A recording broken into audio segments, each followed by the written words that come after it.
హిందూ బంధువులందరికీ, హిందూ సోదరులందరికీ కూడా శ్రీ శ్రీ శ్రీ మూలాంనాయ పీఠం కంచి కామకోటి పీఠాధిపతులు జగద్గురువులు శ్రీ శ్రీ శ్రీ శంకర విజయేంద్ర సరస్వతి స్వామి వారి కరకమలములతో కలియుగంలో ప్రత్యక్ష దైవమైనటువంటి తిరుమల తిరుపతి పట్టణం నుంచి చక్కగా రాములవారి యొక్క ప్రతిష్టా కార్యక్రమం జరిగి సంవత్సరం అవుతున్నటువంటి శుభతరుణంలో రాములవారి కింద ప్రతిష్ఠించినటువంటి యంత్రం ఏదైతే ఉందో ఆ యంత్రాన్ని నమూనాగా తయారు చేసి ఆ నమూనా యంత్రాన్ని రథయాత్రగా ఊరేగింపుగా అందరికీ కూడా చక్కగా చేరువలోకి తీసుకొని వచ్చి అందరినీ దర్శింపజేస్తూ ఊరూరా రథయాత్ర శోభాయమానంగా జరుగుతున్నటువంటి కార్యక్రమం నిన్నటి రోజున తిరుపతిలో ప్రారంభమైంది.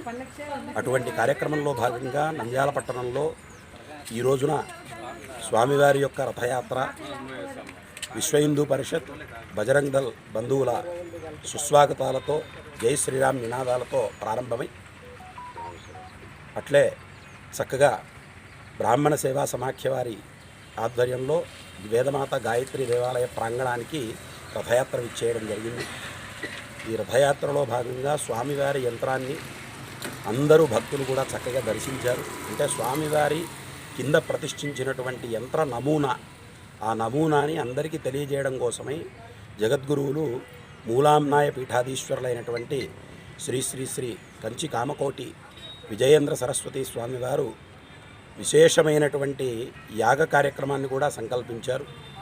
45 రోజుల పాటు లక్ష చండీ యాగం, రుద్రయాగాలు, విశేషమైనటువంటి రామ తారక మంత్ర హోమాలన్నీ కూడా అయోధ్య పట్టణంలో జరగబోతూ ఉన్నాయి.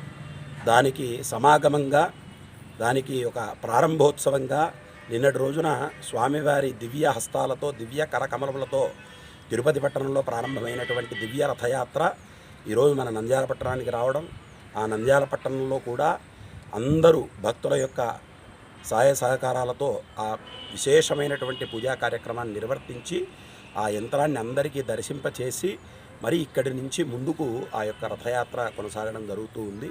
ఈ కార్యక్రమం ద్వారా రామానుగ్రహం, జగద్గురువుల అనుగ్రహం అందరికీ కలగాలి అని చెప్పి ప్రార్థన చేస్తూ జై శ్రీరామ్. జై శ్రీరామ్. జై శ్రీరామ్. జై శ్రీరామ్. జై శ్రీరామ్. జై శ్రీరామ్. జై శ్రీరామ్.